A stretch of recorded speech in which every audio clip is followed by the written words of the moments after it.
Hello, I'm Kevin Hayes, the Story Man, and this is the Nightly Bedtime Story Podcast, where you can hear a bedtime story every night.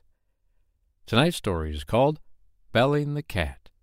It was written a long time ago by an author named Aesop.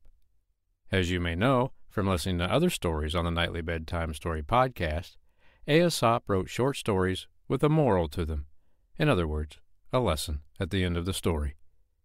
I hope you like it. Belling the Cat by Aesop.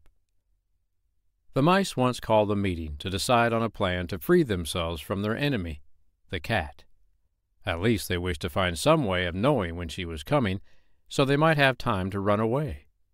Indeed, something had to be done, for they lived in such constant fear of her claws that they hardly dared stir from their dens by night or day. Many plans were discussed, but none of them was thought good enough.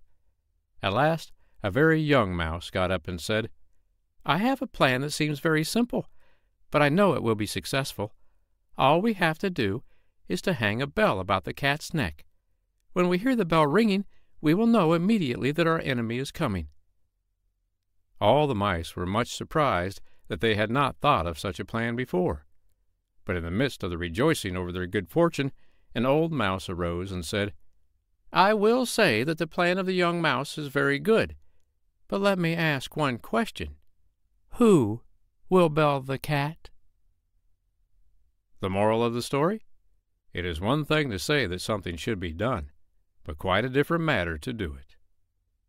The end. I hope you liked tonight's bedtime story, Belling the Cat by Aesop. Don't forget to subscribe to the podcast so you can hear a free bedtime story every night. I'm Kevin Hayes, the Story Man. I'll be here tomorrow night to read you another bedtime story. But for tonight, good night.